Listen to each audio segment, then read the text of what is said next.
Hey guys, Kasim here. So in this video, we are going to go over how to rank in 2019, what to do, what not to do, everything in between. So without further ado, let's get into it. Alright guys, so how to rank in 2019. It's really not rocket science. I know a lot of guys have messaged me saying, hey, I've been trying to rank this site for a while and it's not ranking for X, Y, and Z reasons, I think, that yada, yada, yada. The thing is, guys, like, it is more complicated now to rank than in past years. However, if you follow a formula, if you go through certain steps, and I know I'm kind of getting into the video already, but if you focus on quality, you'll be able to rank. Without further ado, let's get into it. But let's get into what doesn't work first. Get that out of the way, and then we'll talk about what works on page, off page, all that kind of things. So first off, what doesn't work? As I said, low quality PBNs, they don't work really. Expired domains are bad. I do not recommend using expired domains for PBNs anymore. Just time after time, I've seen it myself. I've seen other guys show me their results with expireds versus auction domains, and it's just incomparable. If you want to use PBNs, go with auction. And then also low quality guest posts are also something that a lot of people don't think about, but they think, oh, I'm getting a guest post, it's good just because it's a guest post. It's always higher quality than a PBN because it's a guest post. That's not the case. If you get low quality PBNs, if you get low quality guest posts, they're not going to work. Same thing with low quality PBNs. It's the same deal, So I'll get into the next slide on how to go about getting higher quality guest posts. But let's move on. So quality of content also matters, guys. I've been, hammering this in for years now. You want to make sure that your quality of content is high. What that means is, paying a little bit more, getting a higher quality writer, native English speaker for your money sites. PBNs, maybe you can still get away with non-native speakers. That's fine. It's a PBN. But when you're talking about content for your money site, then obviously you want higher quality, like the highest quality as possible. So that's that. Anchor text wise, over optimization, again, something I've hammered to you guys for a long time. If you've been following me, you don't want to over optimize anchor text. Google is smart enough to realize this is what the page is about. This is what the context of the link is coming from, the context of the article that is linking to the money site from, like, whatever it's a PBN or guest post, whatever it may be. So they can see all the contextual factors coming in. If you keep over optimizing your anchor text, if everything is exact match or partial match, or even if it's like 50% exact match / partial match, it's just a bit too much.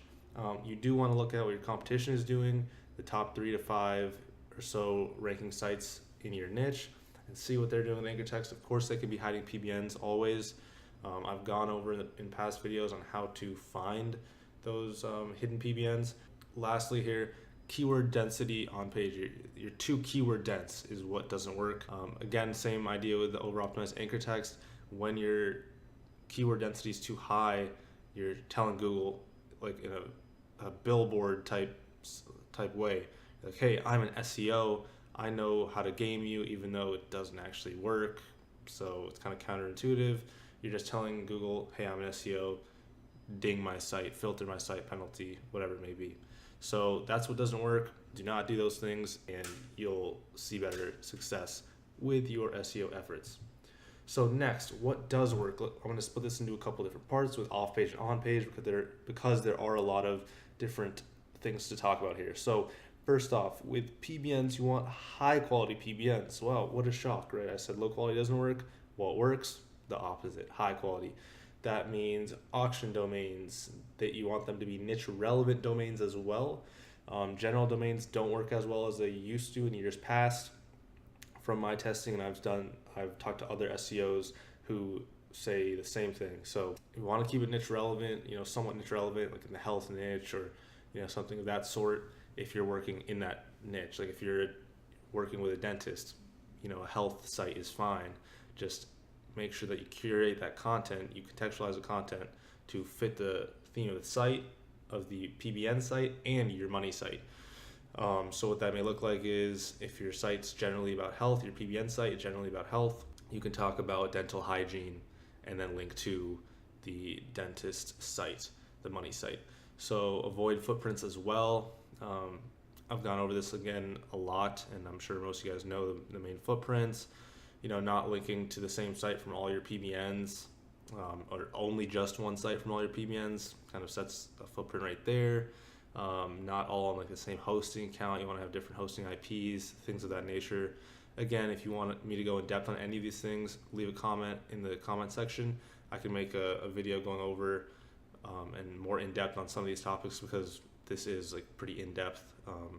Like you may want me to go in depth, and I could go in depth on a lot of these topics. So again, just comment in the YouTube comments and let me know if you want to see any of these as individual videos.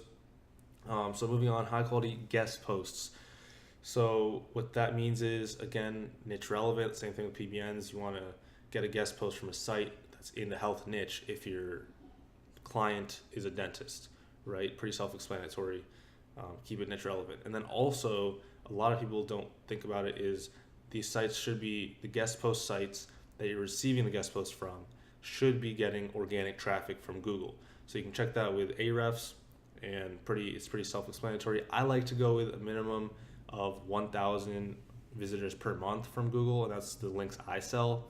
If you're interested in those links, then go in the Facebook group and leave a comment or message me on Facebook, and we can discuss that. I'm getting a landing page designed right now, so if it's not up yet, if the new landing page isn't up yet, then just message me on Facebook. You can always message me on Facebook, or if the landing page is designed, I'll probably link it in the description. So moving on, social signals. So again, social signals, you want to have them sent to your site before you start linking. Ideally, that's how I like to do it.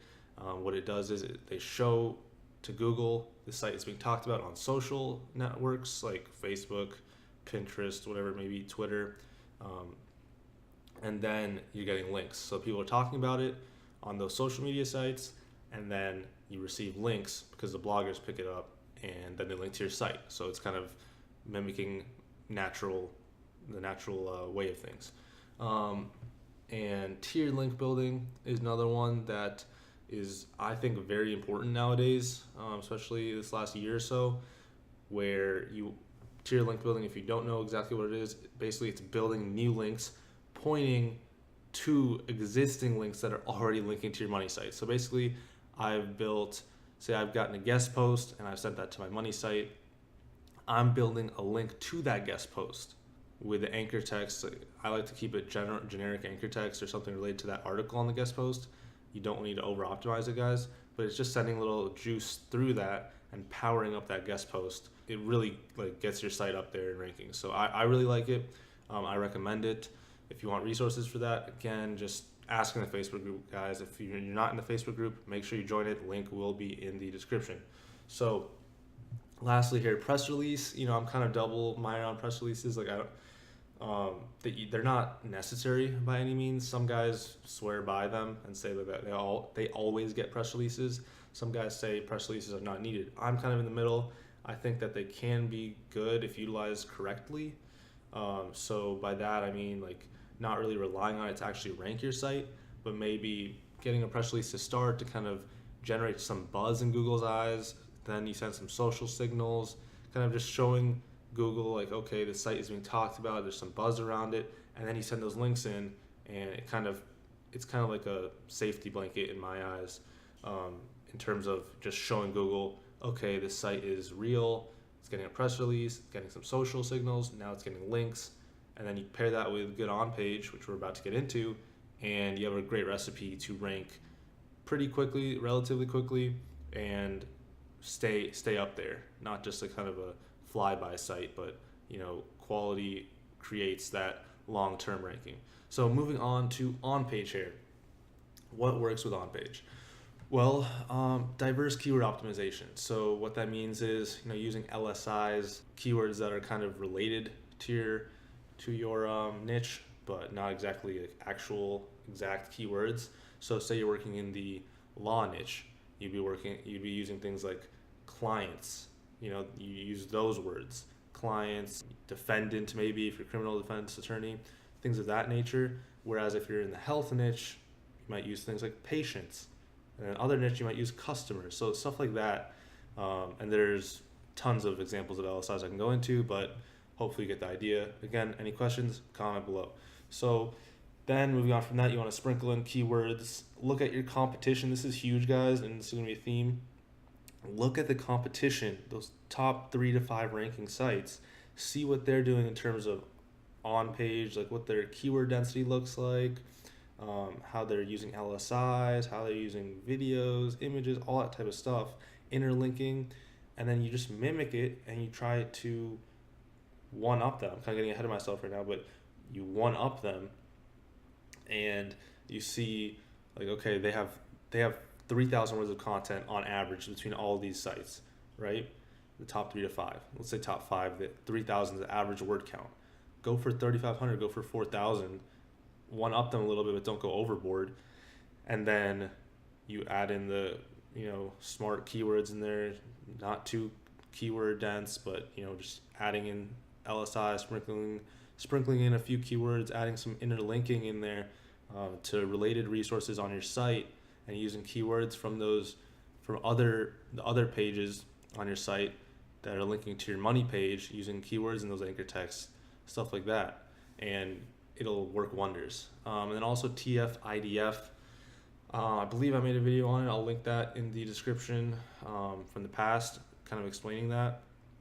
But do your own research as well. Basically, just in summary, it's not really as much keyword density in terms of percentages anymore, but there are ratios and stuff like that. I don't really want to make this video too long and go super in depth on it, so I'll link in that video if I can find it, of the one I made in the past, or you can just ask in the Facebook group / do your own research, but ask in the Facebook group and I'll write a longer response to any questions like that. And then again, like I said, smart interlinking. I just went over, going from having resources on your site related to that topic, linking to that money page with like an exact match or partial match anchor, and you can get away with a lot more, I guess, it's not really over optimization, but you can get away with a lot more exact match / partial match anchors when it's on your own site. And a lot of you guys know that. I've talked about that in the past. And then, like I said, looking at competition for what works. I do want to stress that each niche is different, guys. Like if you're working in the tech niche, that's going to be different than the law niche. That's going to be different than the health niche. That's going to be different than the moving niche. So the niches are different. So you want to look at the competition nowadays more than any other time now. You want to look at the competition, see what the guys that are ranking, what they're doing with on-page and off-page as well. And then you mimic that again, try and one-up them, try and build more links, try and add more content, higher quality content, all that type of stuff. And lastly here for on-page, page speed and load time are factors, guys. I really, you want to have a quick loading site. It's just not only for SEO alone, but just having good user experience. So the people that you're ranking for a term, they actually stay on the site when they visit you, so they don't bounce off. So you can rank number 1, but if your site takes 10 seconds to load, then they're going to bounce off, and when they bounce off, that's a negative factor. Google sees that, and you're going to lose that ranking. So try and have page speed as quick as possible. Obviously, you don't want to have like a total blank white site, but you get the idea. Just try and optimize as much as possible. If you want any tips for that, I can make a new video on that, or just ask in the Facebook group. And again, guys, ask in the Facebook group, ask questions. I'm happy to answer. Other guys are in there as well, experienced SEOs, they're happy to answer. So finishing up here with the summary. Number 1, quality matters, guys. 2019, 6 months into 2019, we're going to be 2020 before you know it. And quality is king, in my opinion. And I think, Google is reflecting that nowadays more than ever. Ranking does take time, though. Keep that in mind. You can do everything perfectly. You're not going to rank in a day 99.99999% of the time. There can always be flukes, of course, but ranking generally will take time, a few months or so, depending on the niche. Some niches are easier, some niches are harder. And again, this is all for English. So I want to stress this is all for English SERPs. I'm not talking about foreign really in this video. Foreign is a completely different subject. you can get away with a lot more in the foreign SERPs. But anyway, on page and off page are equally important in my eyes. You need both of them to really be able to rank. You can there's always exceptions, guys. So don't get on me for, oh, I saw this one site that had bad on page and it's ranking. There are always exceptions, but we're speaking in generalities here, best practices. So make sure you have both of them on point to rank as quickly as possible and get the highest ranking as possible, hopefully the number one spot. And then making sure your sites have good user experience. You want them to not only get on your site, but to stay on it and then convert. So that's a huge part of it. And then looking at your top 3 to 5 competitors to see what's working. Generally, I like to look at top 5 competitors, but sometimes in local, if you have like Yelp and Yellow Pages and all them on there, top 3 does the trick. If they're the only ones on the first page that aren't like directory sites. Again, you want to one-up them after you see what they're doing well. You want to mimic that, implement what's working out for them, and then just outdo them, get more content, get higher quality content, build more links, better quality links, stuff like that. So hope you got something good from this video, guys. And if you have any questions, again, just ask in the comments below, ask in the Facebook group. If you want me to flush out some of these topics more, Facebook group is better because we can kind of get more in depth with things. Any video recommendations you guys want to see, just comment below and I'll be happy to look it over. And if it makes sense, definitely we'll do it. So I'll see you in the next video, guys. Thanks.